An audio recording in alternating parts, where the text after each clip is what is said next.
বিসমিল্লাহির রহমানির রহিম। আসসালামু আলাইকুম, ওয়েলকাম টু মাই চ্যানেল সাথী আছে কিচেন। তো আজকে সন্ধ্যার সময় হঠাৎ করে ভাবলাম পুডিং বানাই।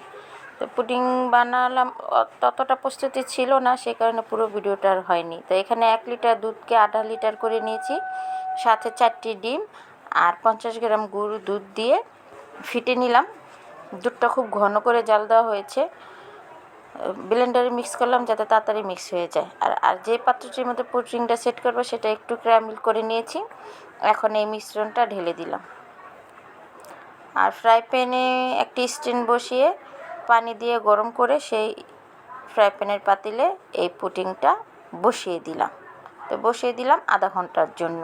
এটাকেও ঢাকনা দিয়ে ঢেকে দিব আর ফ্রাই প্যানটাকেও ঢাকনা দিয়ে ঢেকে দিব যাতে তাড়াতাড়ি ভাপে সিদ্ধ হয়ে যায়। আর ফ্রাই প্যানের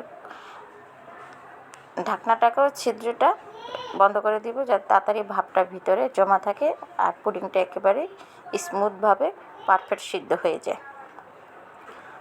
আধা ঘন্টা পর ফিরলাম, তো দেখি আমাদের পুডিংয়ের অবস্থা কীরকম। মাশাআল্লাহ, পুরো পুডিং হয়ে গেছে। তো দেখুন কি জমাট, হাত দিয়ে দেখলাম হাতে কিছুই লেগে আসছে না, একেবারে জেলের মতন হয়ে গেছে। এখন এটাকে ঠান্ডা করার জন্য ফ্রিজে রেখে দেব 1 ঘন্টা। ফিরছি। এখানে চিনি ব্যবহার করেছি পরিমাণ মতো, যতটুকু আমরা মিষ্টি খাই।